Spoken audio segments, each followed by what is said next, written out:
Hello everyone, good morning सभी को। और आज है यहाँ पर आपका 17 आपका फरवरी। और 17 फरवरी में आपका क्या है कि जो एसएससी जीडी का एग्ज़ाम है वो आपका 3 दिनों के बाद में फिर जा कर के हुआ है। फर्स्ट शिफ्ट का एग्ज़ाम समाप्त हो चुका है।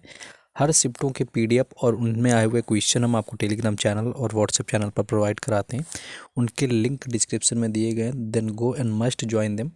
और चलिए आज देख लेते हैं कौन कौन से क्वेश्चन जो है पूछे गए थे आज के फर्स्ट शिफ्ट में। तो चलिए शुरुआत करेंगे, लेकिन उससे पहले सभी को वीडियो को शेयर कर देना है, लाइक कर लेना है, चैनल को सब्सक्राइब जरूर कर लेना है, क्योंकि यहाँ पर हम आपको हर शिफ्ट का एनालिसिस करवा रहे हैं।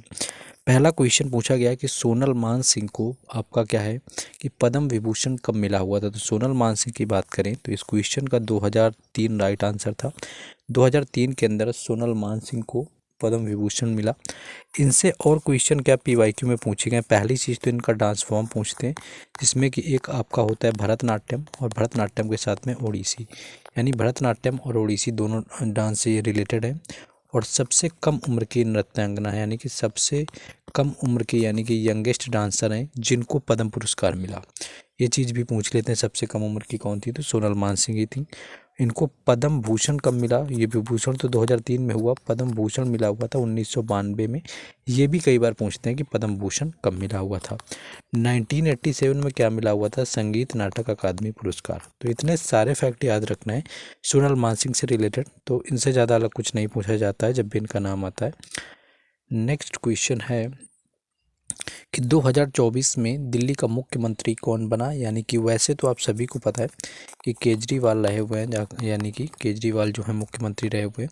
लेकिन जब ये जेल हो गए तो ये जो नए मुख्यमंत्री चुन के वो अतीशी को चुना गया। तो अतीशी आपको ऑप्शन में दिया होगा। बाकी अगर क्वेश्चन में कुछ चेंज था या कुछ भी अलग तरीके से पूछा गया था तो आप लोग कमेंट में बता सकते हैं जिनका फर्स्ट शिफ्ट में एग्ज़ाम था।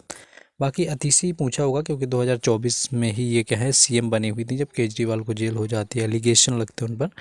तो इनके बारे में आई थिंक पूछा गया होगा।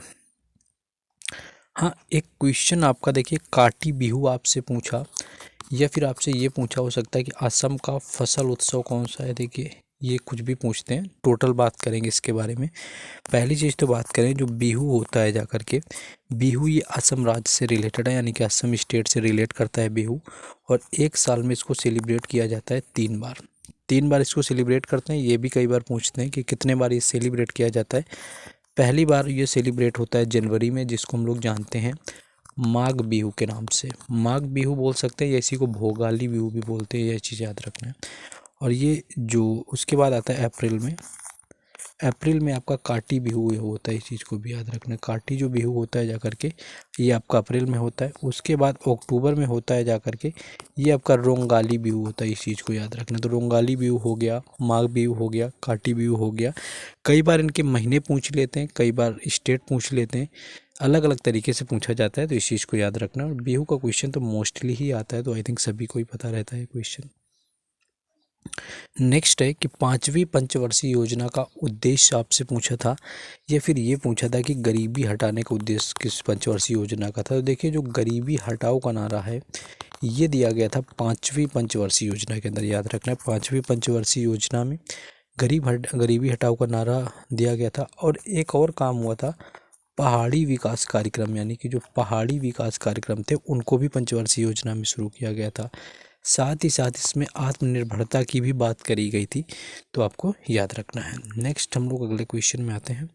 हाँ, क्वेश्चन एक साक्षरता दर से रिलेटेड पूछा गया कि भारत की साक्षरता दर कितनी है। तो देखिए भारत की अगर लिटरेसी की बात करें ओवरऑल, तो आपको 74% के आपके अप्रॉक्स में दिया होगा, यानी कि जो वर्तमान में हुआ है। यानी कि जो 2011 की जनगणना हुई थी, अभी तो सेंसस 2021 वाला हुआ भी नहीं है अभी, तो 2011 की जो जनगणना हुई उसमें 74% था।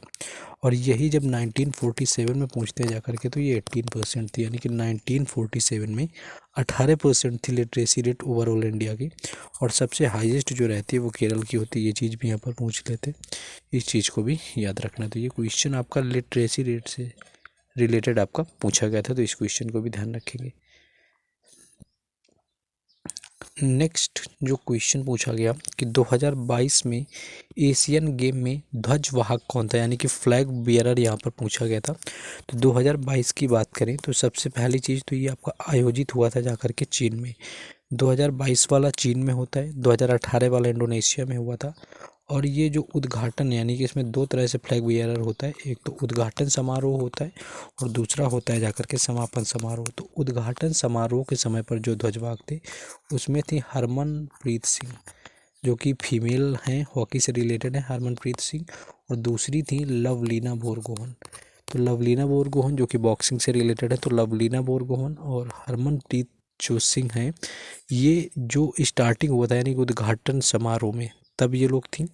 और समापन के समय पर PR सिरजेश थे, याद रखना PR सिरजेश भी हॉकी में गोलकीपर है, काफ़ी फेमस नाम है PR सिरजेश का। तो ये समापन समारोह में थे। तो एग्जैक्ट जो भी आपका पूछा गया होता होगा है ना, तो वो आप लोगों को देख लेना है। नेक्स्ट क्वेश्चन आई थिंक एक आपका 25वें चुनाव आयुक्त से रिलेटेड पूछा गया था कि यानी कि 25 नंबर के जो चीफ इलेक्शन कमीशन है वो कौन है। तो ये राजीव कुमार थे, यानी कि 25वें नंबर के राजीव कुमार है, इस चीज़ को याद रखना। 25 अगर पूछे थे, इन्होंने जगह ली थी, वो थे 24वें नंबर के, और जिनका नाम था सुशील चंद्रा। तो ये अगर आपसे पूछा गया था तो 25 वाला राजीव कुमार है। 24 की बात करें तो सुशील चंद्रा हैं, जिनकी जगह जो है राजीव कुमार ने 2022 के अंदर ली हुई थी। तो इस चीज़ को भी याद रखना है। नेक्स्ट क्वेश्चन है कि आपका 74 जो संविधान संशोधन था वो आपका किससे रिलेटेड था। तो ये आपका नगर पालिका से रिलेटेड था, इस चीज़ को याद रखना है।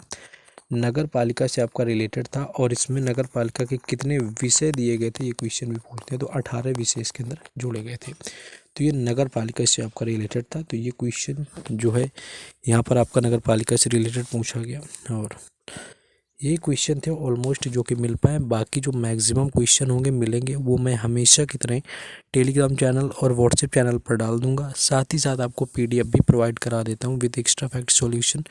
तो सभी लोगों को जाकर के टेलीग्राम चैनल और व्हाट्सएप चैनल से जुड़ जाना है। साथ ही साथ अपना जो काम होता है आप लोगों की रिस्पॉन्सिबिलिटी की वीडियो को शेयर कर देना है, लाइक कर देना है, and do subscribe the channel, क्योंकि हर शिफ्ट का एनालिसिस यहाँ पर आपको प्रोवाइड कराने की कोशिश करते हैं। मिलते हैं नेक्स्ट वीडियो में। जय हिंद।